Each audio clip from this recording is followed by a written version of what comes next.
Bonjour chers tous, bonjour à vous, en tout cas merci beaucoup. Naïbi que vous êtes très nombreux à nous suivre en ce net moment.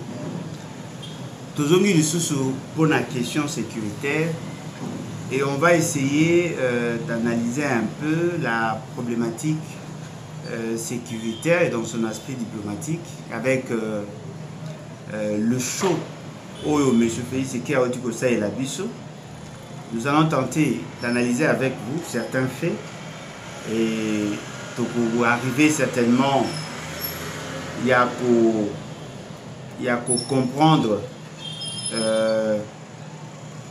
Oyo Bisso, Toza Komona Lokola la faiblesse.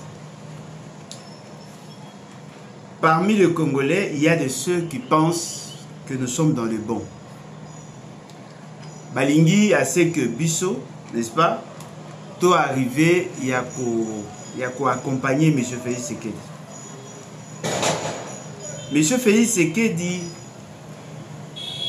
depuis un certain temps, a la déclaration tapageuse, justement, pour la Bisso qui a dans la maîtrise de tout.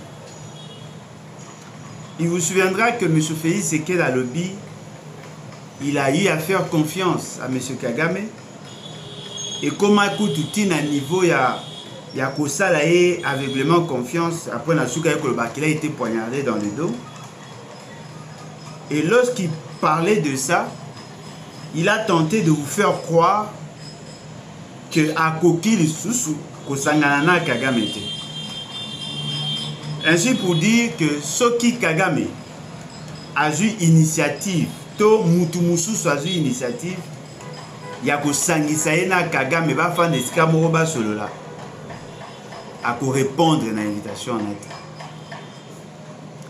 Alors que Bisso, Tobandaki ko douter sur la sérieuxité naé, Batu Mususu ba croyait qui aveuglément, que Azali capable, n'est-ce pas, de faire ça. Fait à Liboso Azali. Le 21e sommet Yayase alors bien ko kende le sous-souté ole ki akende atindaki Mbusa Nyamwisi Jean-Pierre Bemba. 22e sommet à Yayase aboyi ko kende atindaki Mbusa Nyamwisi. Les gens ont applaudi. Balobi voilà, Félix Sekedi est très sérieux. Alobai qui a okuta Yasuna Kagame était, voilà, il respecte. Le Congolais, Mingi Nabango, Betaï Maboko, le jour Oyo, Ezalaki, la rencontre, il y a niveau, il y a OIF, le jour où on installé la secrétaire générale de cette organisation, le fameux premier ministre Nabino Alobi a kokité ko s'afficher na photo parce que Kagame azalaki na kati. To lobela sur ces questions-là.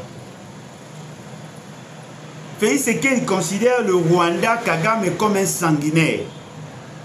Azali sous na posa ko solo la na yete. Parce que pour Félix Sekedi et Bongaki que le monde comprendre que Kagame n'est pas sérieux.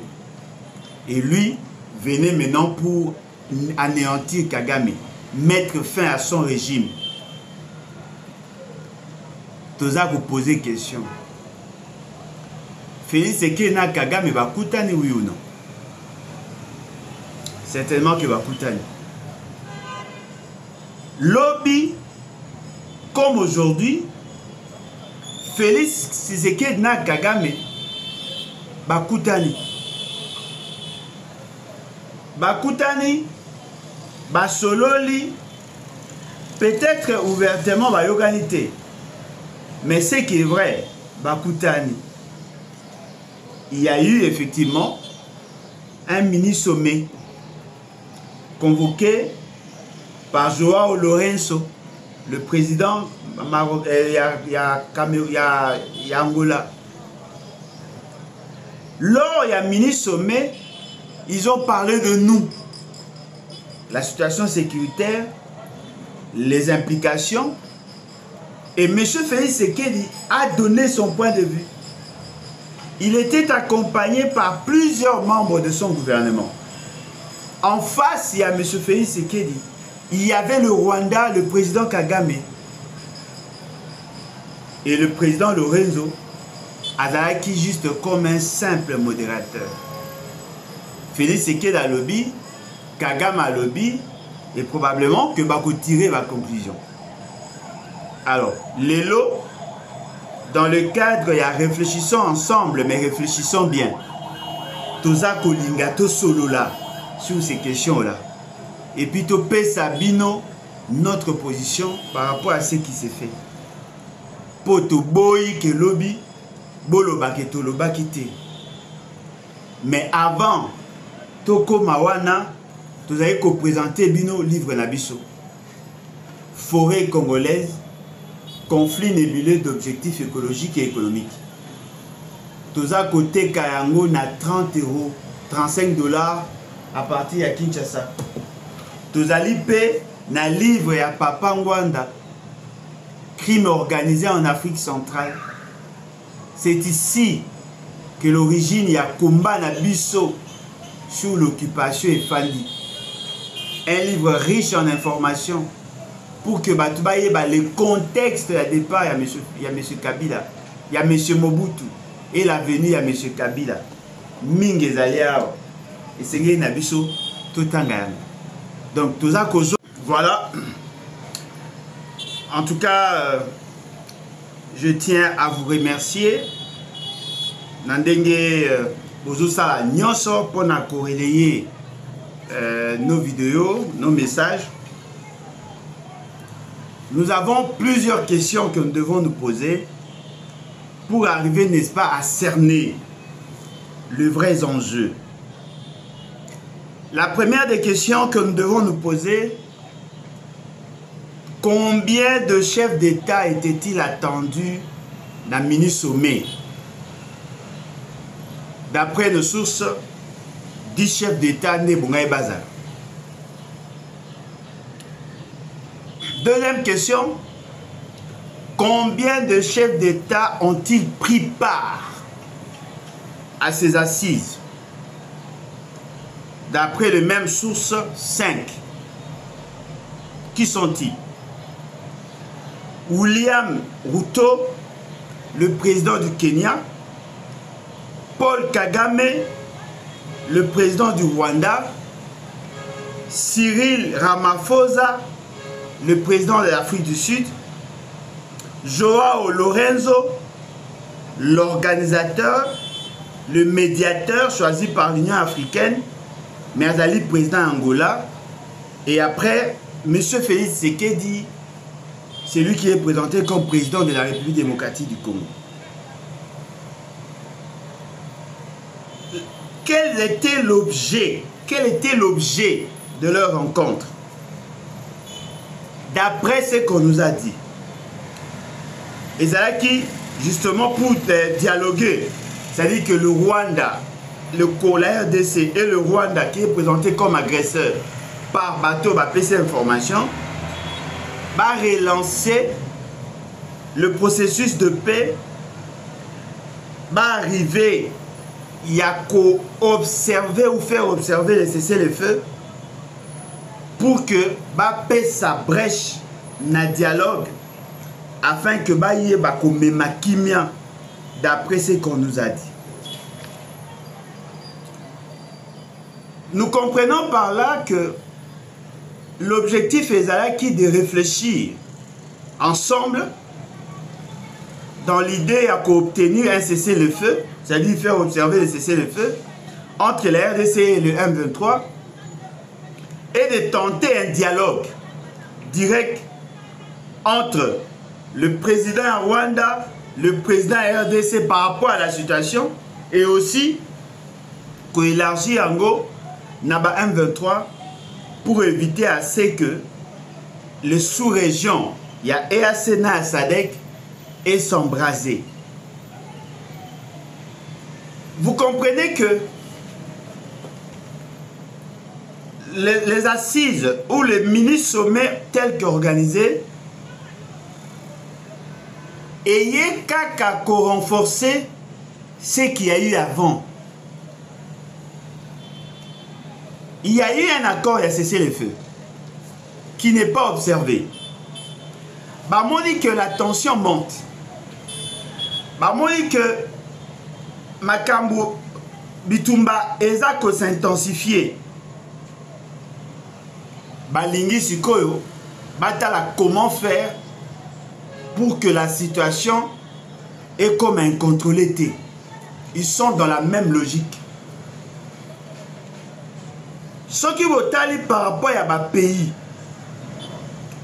il y a deux pays.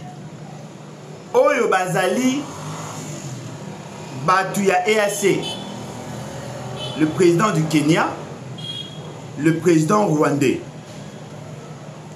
Il y a deux autres pays. Oyo Bazali, Penza ko Lakisa, Batuya EAC et à Sadek. Il y a le président sud-africain et le président angolais. Ce sont ces présidents-là, ces chefs d'État, qui représentent les deux organisations. Et il y a M. Félix Tshisekedi, qui fait office du président de la République démocratique du Congo. Que ce soit EAC, que ce soit la SADC, tous sont dans l'idée de dialoguer. Malingi a sait que ma solution est à la trouver par le dialogue. Ce qui botali au Félix Tshisekedi à lobby, il ne veut pas d'une paix à n'importe quel prix. Alingi que Pesoki et Koya est dans la paix Oyo et commettre en mal les intérêts de la République. Ça, c'est ce qu'il a dit. Quels sont ses intérêts? Nous comprenons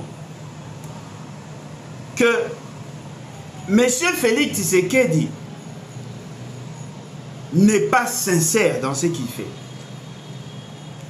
Nous ne sommes pas les seuls à en être victimes. On fait pression à M. Félix Tshisekedi de respecter ses engagements. Et nous nous rendons compte que ce monsieur veut dribbler tout le monde.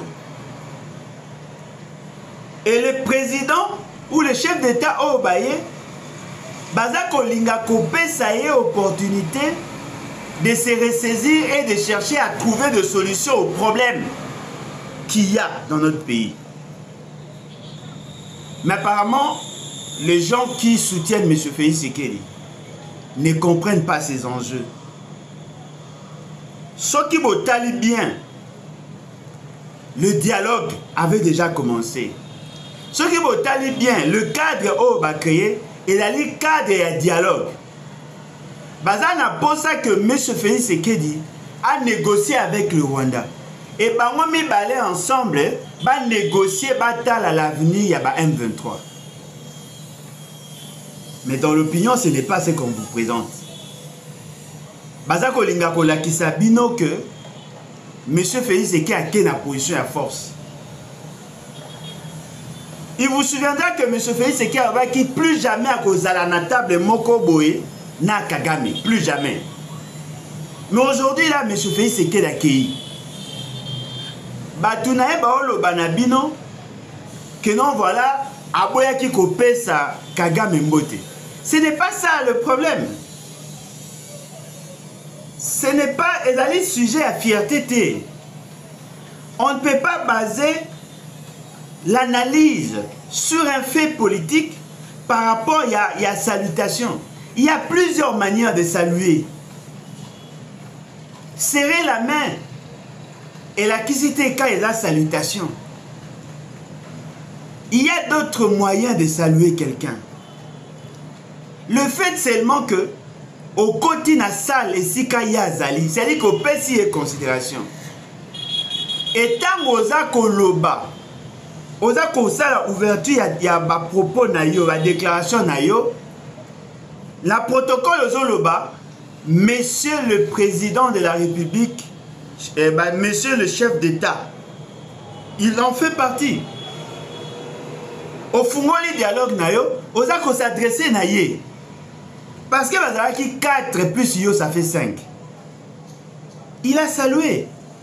Lorsqu'il a salué tout le monde, il a salué. Alors vite que je salue tous les présidents sauf Kagame. Ce n'est pas ça le débat. Les débats maintenant, qui accompagne Félix Tshisekedi dans sa démarche? Quel est cet État qui soutient Félix Tshisekedi? Qu'est-ce que Félix Tshisekedi est réellement en train de poursuivre? Quelle est la capacité Naye à résoudre le problème qu'il y a en face de lui? Arrêtez de taper à côté. Ne donnez pas l'impression comme si nous tous nous sommes de bougres. La question, quelle est la capacité de M. Félix Tshisekedi à résoudre le problème d'insécurité dans la partie Est? Lorsqu'il dit il ne va pas négocier la paix à n'importe quel prix, qu'est-ce qu'il entend par paix? Est-ce que la paix est allée à sens ou cessation, il y a crépitement de balles? Ce qui m'indique que c'est ce que lui considère la paix. Quels sont les mécanismes